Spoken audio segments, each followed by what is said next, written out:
not to be? That is the question.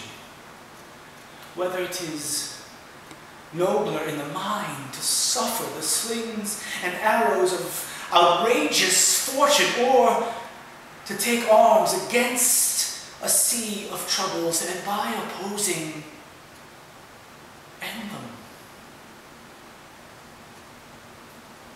To die. To sleep no more. And by asleep to say we end the heartache and 1,000 natural shocks that flesh is heir to. 'Tis a consummation devoutly to be wished. To die. To sleep. To sleep, perchance to dream. There's the rub.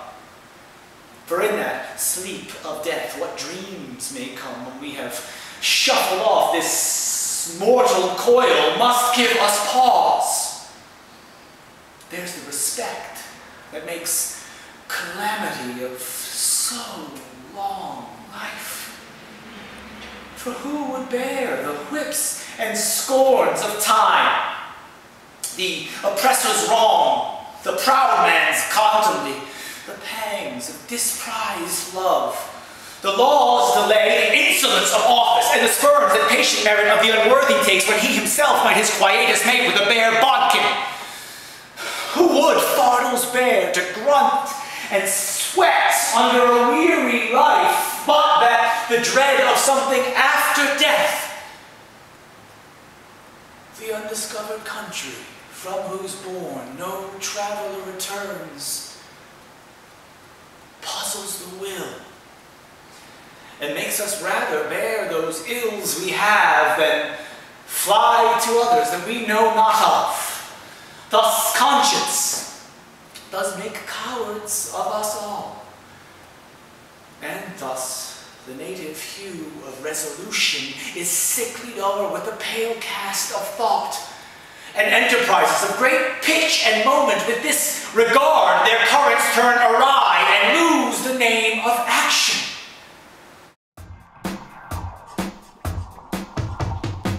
It's funny, people tend to think it's most famously inactive character somehow, which I completely disagree with.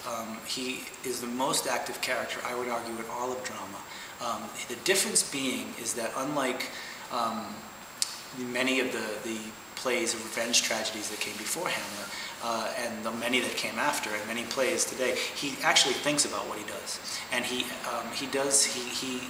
interested in justice as much as he is in his own acquitting his own passion or acquitting his father's murder. He wants to make sure that he has the right guy, and so and that really is what makes him one of the great characters in all of literature, because he actually keeps asking why, and he does, it's really what ushers us into the modern period, in a sense. It's a character not just going, unlike Fortinbras, who he compares himself to in the play, Fortinbras, who's, of an age with him, and whose father has recently died as well, is revenging his father's death, and, well, not recently, but he's finally come of an age where he can avenge his father's death, and so he just goes around taking people's kingdoms. Because for honor, for no other reason but honor, but because it was taken from him. Hamlet is not like that, which is why Hamlet probably wouldn't have made a good king, because ultimately people with a moral conscience and who demand things like justice and have the kind of ideals that he purports usually don't make for very good leaders, because the systems are such that they corrupt you immediately, and if you fight against them, you don't usually last very long. And, so, which is why I think it's part of what Shakespeare's getting at with the tragedy.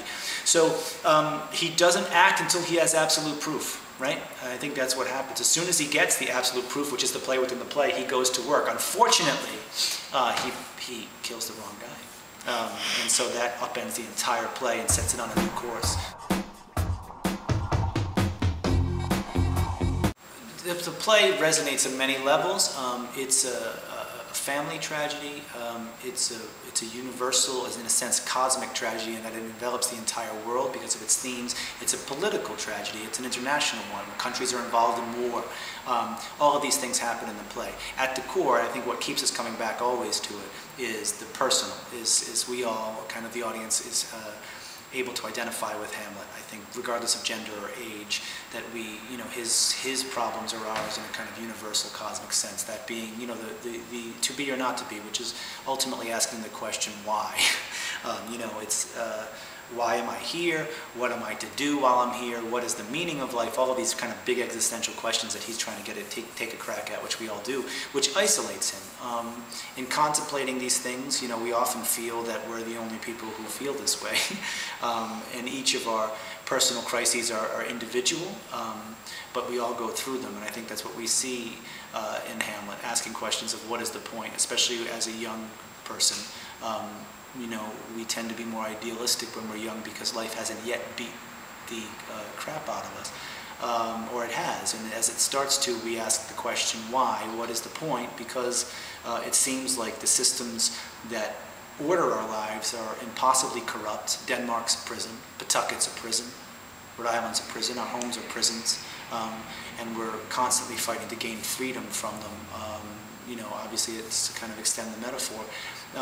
So I think that's, why, and he's isolated because everyone else seems to be doing fine. And I think when he also has a mental illness. He's chronically depressed.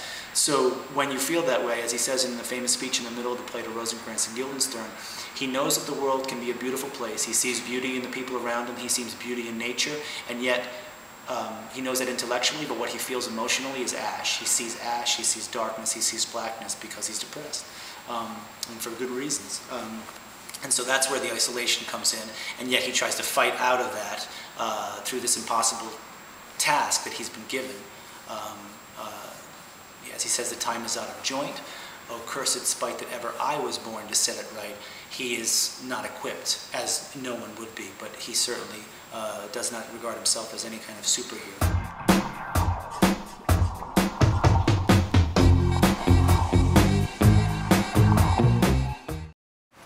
Having had the, privilege and very good fortune to play this role again, inevitably you think about how is it different. I think consciously I can't say that I've tried to approach it differently, because it's really difficult to, of course, remember exactly what it was you did the last time or who you were the last time. I was 15 years, almost 15 years younger than I am now. So it was for most of you watching this a lifetime ago. You might not even have been born yet. So that's a long time, and you change a lot. And I think like a good wine, actors ought to be getting better with age, because you experience more, you have more to draw from, and personalization, especially with a role like this, is everything.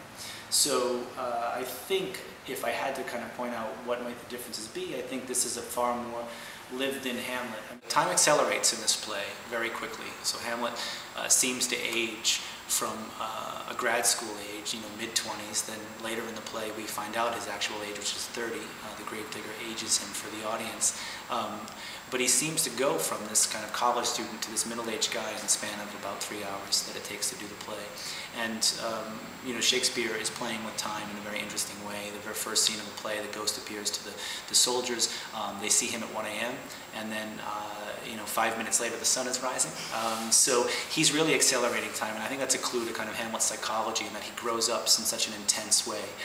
So now that I'm more at the other end of that age than I was the first time I did it, I think it's going to be a far deeper and more complex, and I think powerful version this time, because we've had that much time to kind of sit with the play. But it does kind of fit with what the particular production and what the actor brings to it. And I hope that at this point, I'm bringing a much more direct and acute sense of my own mortality, and every year that, I'm by no means ready for that, and won't be for many, many, many years to come. But it's something that Hamlet's forced to confront, and I think from, so-called the middle of my life, it's a much closer thing to me than it was when I was 25, and I think that alone is probably the main difference.